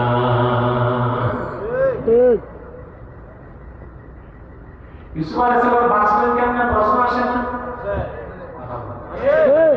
বয়স 40 হয় নাই, মিশরের সবচেয়ে সুন্দরী মেয়েটি উন্মুক্ত বসনে তাকে ডাকতেছে আসো। 7 কামরার ভিতরে 7 দরজায় তালা, কেউ দেখবে না। ইউসুফ আলাইহিস সালাম বাঁচছেন কার ভয়তে? লড়াই করছেন কিসের সাথে? নফসের সাথে। এটা মুজাহাদা, এটা কি মুজাহাদা। ইউসুফ আলাইহিস সালাম বাঁচতে পারতেন না, জুলাইখার খপ্পরে পড়ে যেতেন। কেমনে বাঁচলেন? আল্লাহ বলে দিলেন ওয়ালাকাদ হাম্মাত বিহি ওয়া হাম্মা বিহা লাউলা আররা বুরহানা রাব্বি কাযালিকা লিনাসরিফা আনহু السوء والفحشاء إنه من عبادنا المخلصين أي إنه من عبادنا المحسنين। আল্লাহ রাব্বুল আলামিন বলেন ইউসুফের সাথে মনের ভাষণা পূরণ করার চূড়ান্ত ইচ্ছা জুলাইখা করে ফেলল। পক্ষান্তরে ইউসুফ অনেকটা রাজি হয়ে গিয়েছিল, সে জুলাইখার প্রস্তাব মেনে সেই কাজে লিপ্ত হয়ে যেত যদি না সে তার রবের পক্ষ থেকে নিদর্শন না দেখত। তাহলে মহসিনকে কে বাঁচান? জোরে বলতো কে বাঁচান? কি নিদর্শন দেখলেন? তাফসীর তাবারিতে এসেছে 3টা মত পাওয়া যায়। হযরত ইউসুফ তিনি যখন অনেকটাই দুর্বল হয়ে গেলেন জুলাইখার প্রস্তাবে, সামনের দিকে তাকায় দেখেন জুলাইখা পাথরের তৈরি মূর্তির চেহারাটা ঢেকে দিছে। ইউসুফ জিজ্ঞেস করলেন, জুলাইখা, পাথরের মূর্তির চেহারা কেন ঢাকলাম? হযরত ইউসুফকে জুলাইখা জবাব দিল, আমি এটাকে খোদা মনে করে ইবাদত করি, তার সামনে খারাপ কাজ করার শোভা পায় না, চোখটা ঢেকে দিলাম। হযরত ইউসুফ বললেন, যে জুলাইখা, তোমার কল্পিত হাতে বানানো খোদার চোখ ঢাকা যায়, কিন্তু আমার আল্লাহ রাব্বুল আলামিনের চোখ ঢাকার কোনো ব্যবস্থা নাই। দ্বিতীয় মত পাওয়া যায়, হযরত ইউসুফ ছিলেন মিশরে, তার বাবা ইয়াকুব ছিলেন কেনানে। ইউসুফ ছিলেন মিশরে, আর বাবা ইয়াকুব ছিলেন বাবা জানে না, বাবা জানে না, এটা জানতেন না, তিনি তো কান্তি হয়তো অন্ধ হয়ে গেছেন। হঠাৎ করে ইউসুফ নবী দেখলেন তার বাবা ইয়াকুব দাঁড়ায় আছেন, জিহ্বায় কামড় দিয়া তর্জনিয়ান বলতে বলতেছেন, হে ইউসুফ, জুলাইখার কুপ্রস্তাবে রাজি হইস না, আল্লাহর ভয় অন্তরে লালন করে পিছনে দৌড় দে। তরিকত তাসাউফের ভাষায় এটাকে বলা হয় ইস্তেমদাদে রুহানি। কি বলা হয়? ইস্তেমদাদে আল্লাহ বনি ইসরায়েলের পয়গম্বরদের এই ক্ষমতা দিয়েছিলেন, আধ্যাত্মিকভাবে সাহায্য, রুহানি সাহায্য। আর আল্লাহ তার হাবিব মুহাম্মদ সাল্লাল্লাহু আলাইহি ওয়াসাল্লামের উম্মতের আউলিয়া কেরামকে এই ক্ষমতা দান করেছেন। ইস্তেমদাদে রুহানি, সুবহানাল্লাহ। এটা ভিন্ন আলোচনা, ওই দিকে আর যাচ্ছি না, আমি আমার সাবজেক্ট এটা পুরো করতে হবে। তৃতীয় মত, হযরত ইউসুফ দেখলেন শূন্যে ভেসে উঠেছে, লা তাকরাবুজ জিনা, জিনার কাছেও যেও না। তিনটা মতের যে কোনো একটা নেওয়া যায়। হযরত ইউসুফ ইউটার্ন নিয়ে পিছনের দিকে একটা দৌড় দিলেন, কারণ বাইরে তো দরজা সব কি চাবিকার কাছে, ইউসুফের কাছে দরজা কয়টা? অনেকগুলো। তাফসীরে এসেছে 7টা। আল্লাহ তাআলা বহু বছর ব্যবহার করছেন। ওয়াল্লাকাতিল বাবা, আল্লাহ বলেন নাই ওয়াল্লাকাতিল আবওয়াবা। অসংখ্য দরজায় সে কি করছে? তালা লাগাই দিয়েছে। পয়গম্বর ইউসুফ ইউটার্ন নিয়ে দিলেন দৌড়, সামনের দরজা তালায় হাত দিলেন, তালা খুলে গেল। এভাবে প্রথম, দ্বিতীয়, তৃতীয়, চতুর্থ 7টা দরজা পার হয়ে গেলেন। পিছনে জুলাইখাও দৌড়াতে লাগলো। জুলাইখা জুব্বা ধরে টান দিল, পিছন দিক দিয়ে জুব্বা ছিঁড়ে গেল। আল্লাহ পাক বলেন, ওয়াস্তাবাকাল বাবা ওয়া ওয়াদ্দাত কামিসাহু মিন দুবুরিন ওয়া আলফায়া সাইয়্যিদাহা লাদাল বাব। ইউসুফ দৌড় দিল, পিছনে জুলাইখাও দৌড় দিল। জুলাইখা পিছন দিক দিয়ে ধর্মটা জুব্বা পিছন দিক থেকে ছিন্ন হয়ে গেল। দুজনই বের হয়ে দেখেন দরজার সামনে জুলাইখার স্বামী মিশরের অর্থমন্ত্রী আজিজ মিশর দাঁড়ায় আছে। ধরা গেছে কে? জুলাইখা ধরা গেছে। মহিলাদের চিরাচরিত অভ্যাস, সুর পাল্টাইতে দেরি নাই। জুলাইখা দেখছে যে মহাবিপদ, আমার এইগুলো গেল, ওইগুলো গেল। এরকম বিপদ অনেক সময় প্রবাসী স্ত্রীরা পড়ে।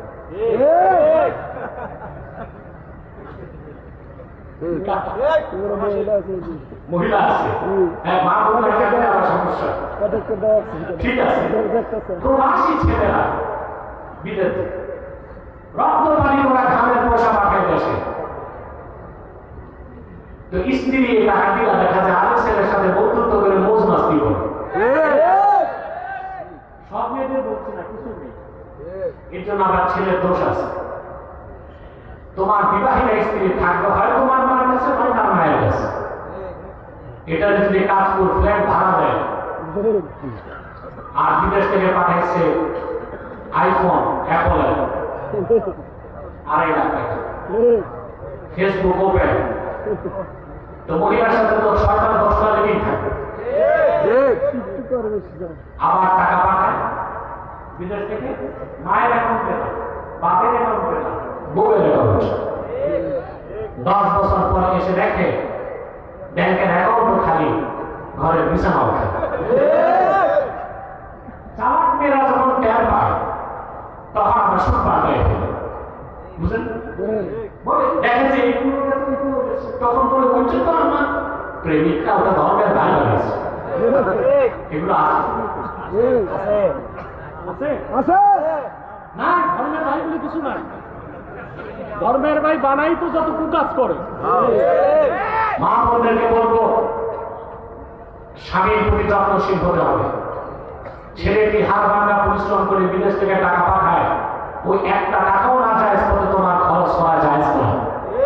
প্রতিটি টাকা হিসাব রাখা তোমার উপর ওয়াজিব। স্বামীর বদদোয়া বুলেট মিস হতে পারে, স্বামীর বদদোয়া কখনো মিস হতে পারে না। যে মেয়েরা স্বামীদের সাথে প্রতারণা করে, আমি দেখেছি এদের জীবন বরবাদ হয়ে যায়, এরা জীবনে আর সুখ করতে পারে না। জোলাইখা দেখো আমার ইতুলো যায় তখন সুর পাল্টায়, সুর পাল্টায় সে কি বলতে পারে, জোলাইখা এবার গরম হয়ে গেছে, সুর পাল্টায় বলছে এটা বন্ধ করো, ডিস্টার্ব হয়। কি বলবো শুনতেছেন? قالت ما جزاء من أراد بأهلك سوءا إلا أن يسجن أو عذاب أليم। আজিজে মেসেজ আদর করে ছেলেটারে তুমি আমার বাড়িতে বসো। যে লোকটা তোমার স্ত্রীর সাথে খারাপ কাজের ইচ্ছে করে তার কি শাস্তি হওয়া উচিত? তোমার ঘরে থেকে তার তো হয় জেলখানায় দেওয়া দরকার, নতুবা কঠিন কোন শাস্তি দেওয়া দরকার। সুর পাল্টায় ফেলছে। আর সুর বললেন قال هي راودتني عن نفسي وشهد شاهد من أهلها إن كان قميصه قد من قبل فصدقت وهو من الكاذبين। সেই ঘরে ছোট একটা বাচ্চা ছিল, 6 মাসের কম ছিল তার বয়স, জবান ফুটে নাই। হযরত ইউসুফের ইজ্জত রক্ষায় আল্লাহ ওই বাচ্চাটার জবান খুলে দিলেন। বাচ্চাটা সাক্ষ্য দিয়ে বলল, আজিজে মিসর, যদি দেখো ইউসুফের জুব্বাটা সামনের দিক দিয়ে ছিন্ন হয়েছে, তাহলে জুলাইখা সত্যবাদী, ইউসুফ মিথ্যাবাদী। وإن كان قميصه قد من دبر فكذبت وهو من الصادقين। আর যদি দেখো ইউসুফের জুব্বাটা পিছন দিক দিয়ে ছিঁড়ছে, তাহলে জুলাইখা মিথ্যাবাদী, ইউসুফ সত্যবাদী। শুরু হয়ে গেল তল্লাশি, কোন দিক ছিঁড়ছে, সামনে না পিছে? আল্লাহ পাক বলেন ফালাম্মা রাআ কামিসাহু কুদ্দা মিন দুবুরিন ক্বালা ইন্নাহু মিন কাইদিকুম ইন্না কাইদাকুম আযীম।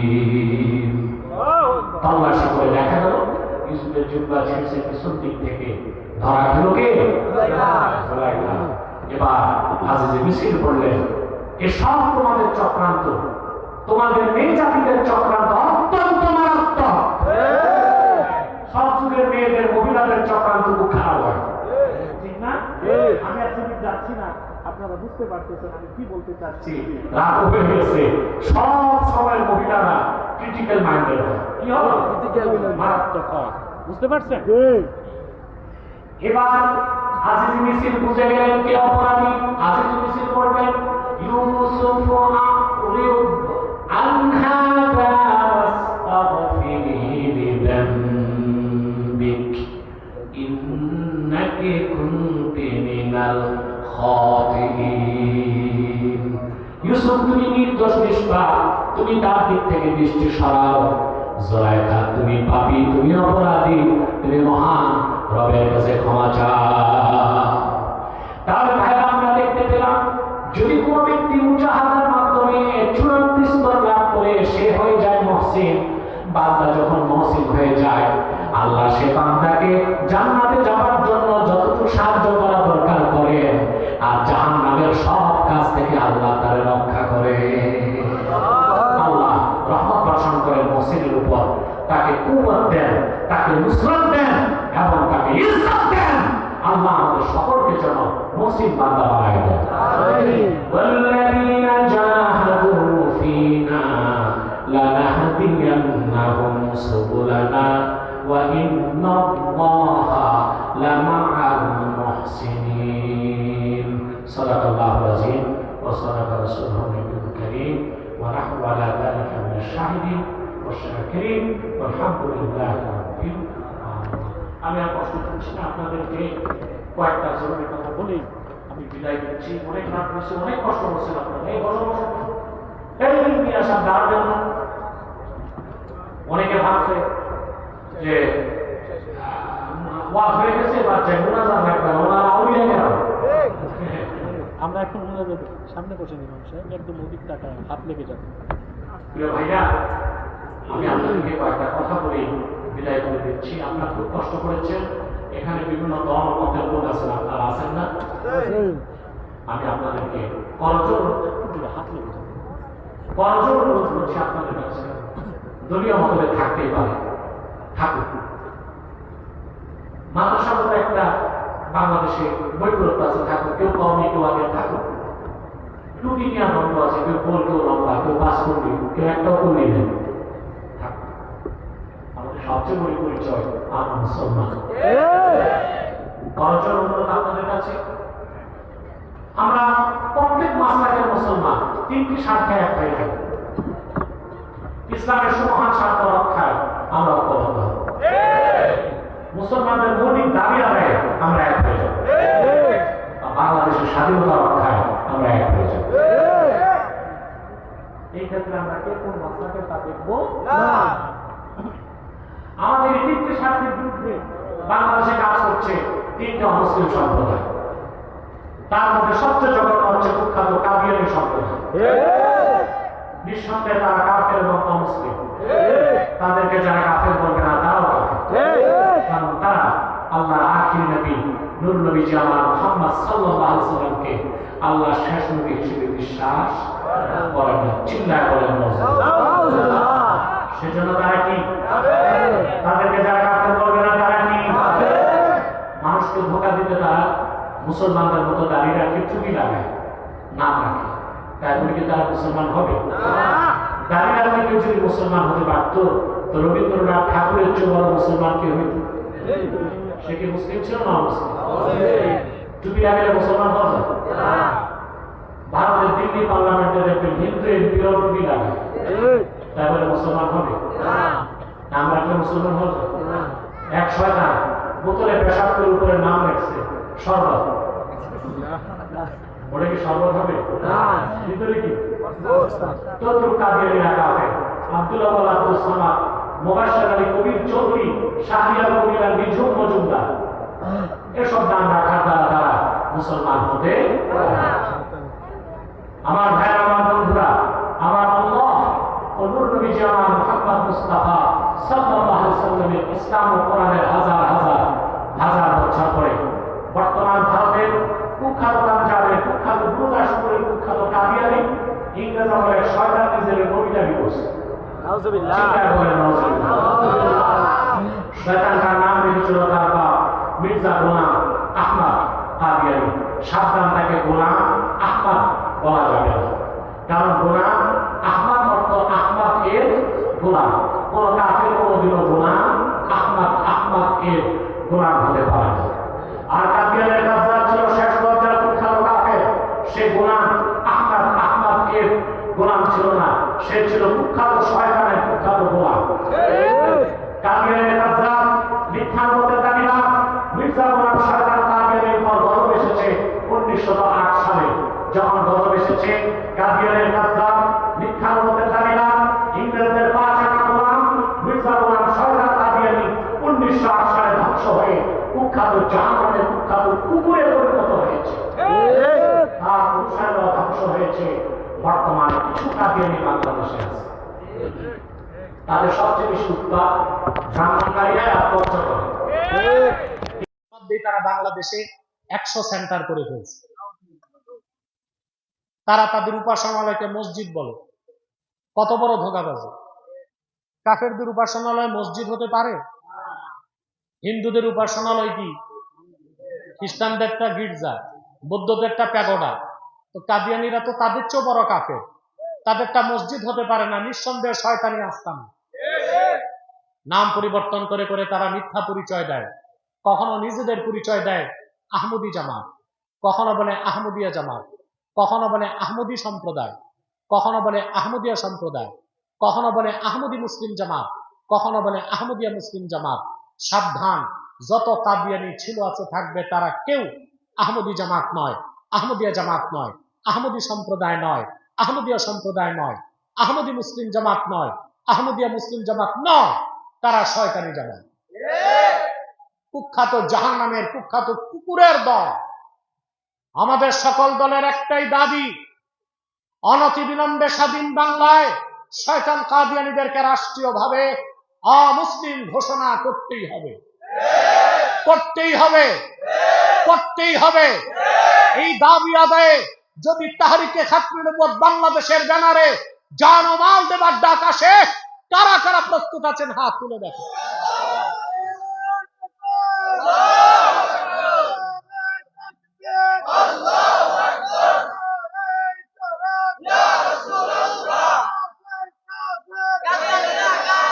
সম্মানিত সুধী,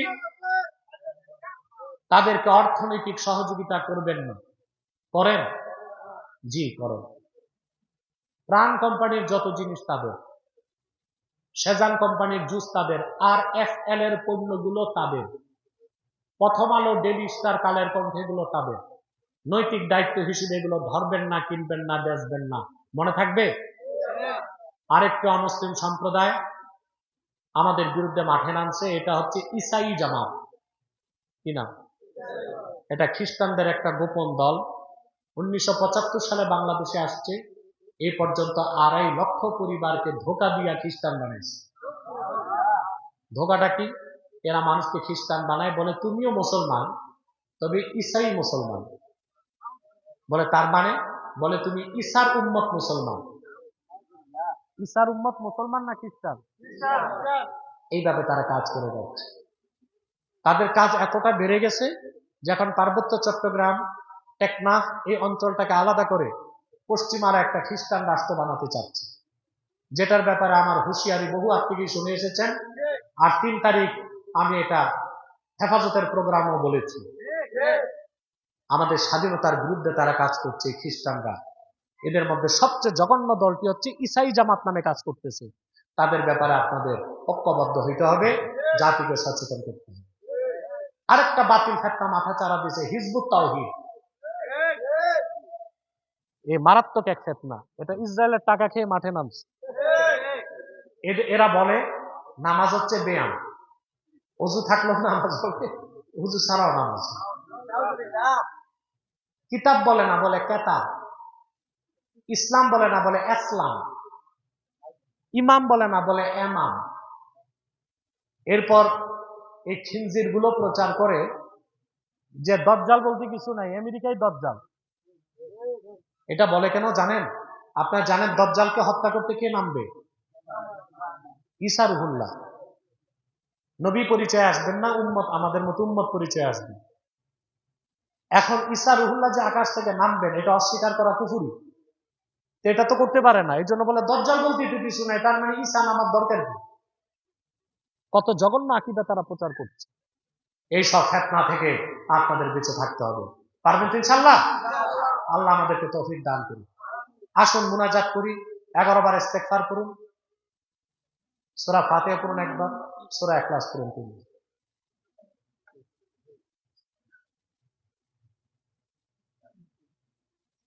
দেখো প্রশ্ন দরকার আছে কিনা।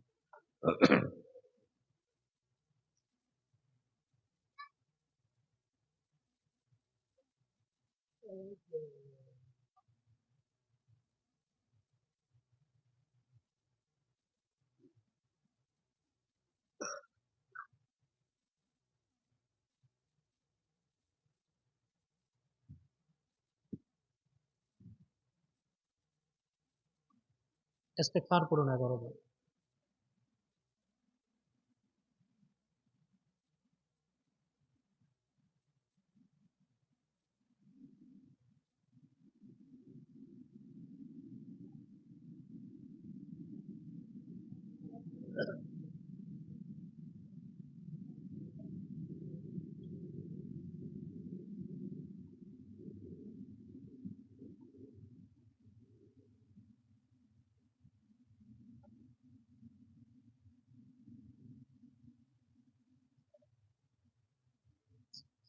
সভাপতিকে আপনি কিছু প্রশ্ন আছে উত্তর দিব না সভাপতির তো দায়িত্ব আমি তো প্রশ্ন উত্তর দিয়ে চলে যাব পরে তো আমার যুবকদের ধরবে এই জন্য সভাপতিকে দায়বদ্ধ করে দিলাম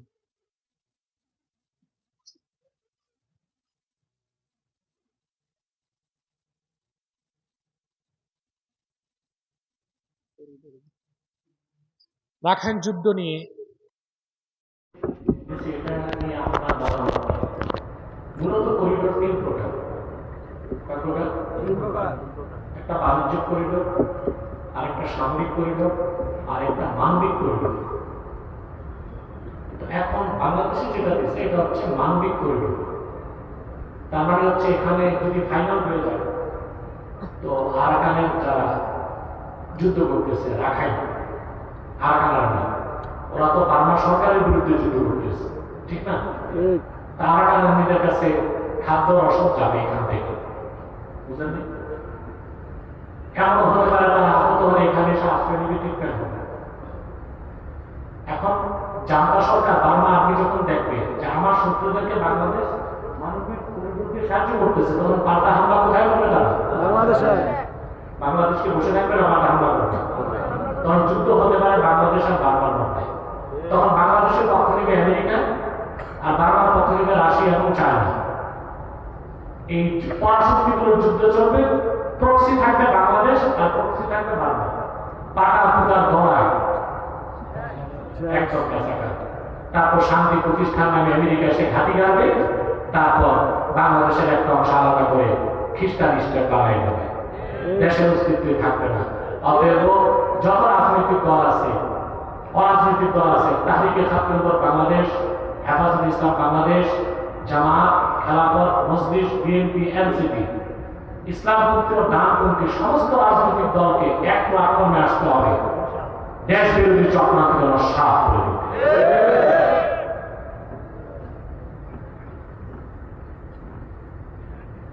ভারত পাকিস্তান যুদ্ধে আমাদের মুসলিমদের এখন কি করা উচিত আমাদের উচিত হচ্ছে দোয়া করা যেন পাকিস্তান আর্মি ভারতের বিশদার ভেঙে দিতে পারে আর ভারত তো সবসময় আমাদের সাথে দুশ্মনী করে এসেছে ঠিক না আর ভারতের মুসলমানদের উপর চরম নির্যাতন হচ্ছে আমরা চাই ভারত কয়েক টুকরায় বিভক্ত হোক আর ভারতের একটা বিরাট অংশ মুসলমানদের রাজত্ব কায়েম হোক এটার জন্য নৈতিক আর্থিক যত টেকনিক্যাল সাপোর্ট আছে বাংলাদেশে দেওয়া উচিত এই যুদ্ধের দিকে গাজওয়াতুল হিন্দ হিসেবে বলা যায় না এটাকে নিশ্চিত গাজওয়াতুল হিন্দ বলা যাবে না গাজওয়াতুল হিন্দ যখন হবে তা আলামত বোঝা যায় যে ওই যুদ্ধে বাংলাদেশের প্রচুর লোক থাকবে এবং ওই যুদ্ধে ভারতের চূড়ান্ত পরাজয় ঘটবে এবং গাজওয়াতুল হিন্দের বিজয়ী দলটাই ইমাম মাহদী যখন বের হবে প্রকাশ পাবে তার সাথে একত্রিত হয়ে যুদ্ধ করবে আমরা আপনাকে রাজনীতিতে চাই এই বিষয়ে আপনার মতামত কি আমি যে রাজনীতি করবো না রাজনীতি শিখাবো কোনটা সবাই রাজনীতি করলে তো শিখাবে কে একটি জুমার মসজিদে আগে বিভিন্ন পাঁচক্ত নামাজ জুমা আদায় করা হতো মুসলিমের সংখ্যা বেড়ে যাওয়ার নতুন একটি মসজিদ নির্মাণ হয়েছে বর্তমানে সকল মুসল্লি নতুন মসজিদে নামাজ আদায় করে পুরনো মসজিদটির অর্ধেক অংশ ভেঙে দেওয়া হয়েছে বাকি অর্ধেক অংশ মুয়াজ্জিন সাহেবের থাকার জন্য নির্ধারণ করা হয়েছে শরীয়ত অনুযায়ী সেখানে থাকা কি জায়েজ হবে খুব ভালো প্রশ্ন করছে মনোযোগ দিয়ে শুনে মসজিদের জায়গা যদি কোনো মুসলমান দেয় কে লিখিত দরকার নেই অর্থাৎ কোন মুসলিম আল্লাহ সীমানা দেখা দেয় ওয়াকাফতু হাযিহিল আরদা লিল্লাহ বাংলায় যদি বলে এই জায়গাটা আমি আল্লাহর সন্তুষ্টির জন্য মসজিদের জন্য ওয়াকফ করলাম তারপর একজন মানুষ যদি সেখানে নামাজ পড়ে ওই জায়গাটা মসজিদ মসজিদের জন্য ওয়াকফ হয়ে যাবে। তাহতা সারা থেকে আসমান পর্যন্ত মসজিদের হুকুম কি?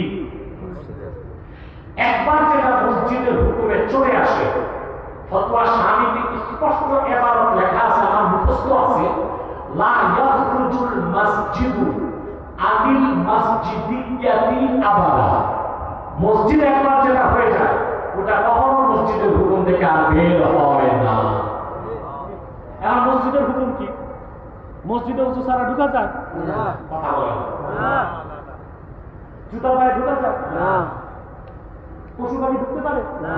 এখন যে মসজিদ আপনি নতুন মসজিদ করবেন, আগের মসজিদের জায়গাটাকে ঘেরাও দিয়ে ছেড়ে দিতে হবে, মসজিদের হুকুমই থাকতে হবে। কদাচার করা, বসবাস করা কিংবা ওখানে পশু পাখি জোড়া কোনোটাই জায়েজ হবে না। অতএব ইমাম সাহেবকে থাকতে দিলে এটা মসজিদের হুকুম লঙ্ঘন হয়। মুয়াজ্জিনকে থাকার আলাদা কামরা করে দিবেন, আর বরঞ্চ ওই পুরো জায়গাটাকে আপনারা সংরক্ষণ করে মক্তব চালু করে দিতে পারেন। কি মক্তব চালু হইলে অজু করে সবাই ঢুকবে, সকালবেলা 2 ঘন্টা পরে আবার চলে গেল, হেফাজত হইল, একমত হইল, তাইলে যাবা। ربنا ظلمنا أنفسنا وإن لم تغفر لنا وترحمنا لنكونن من الخاسرين। আল্লাহ তাআলা ছোট ভাগ যুব সমাজ এলাকাবাসী উদ্যোগে আয়োজিত আজকে 20তম তাফসীরুল কোরআন মাহফিলে তোমার অসংখ্য নেককার বান্দা পর্দার আড়ালের মা বোন নিয়ে হাত তুলেছি।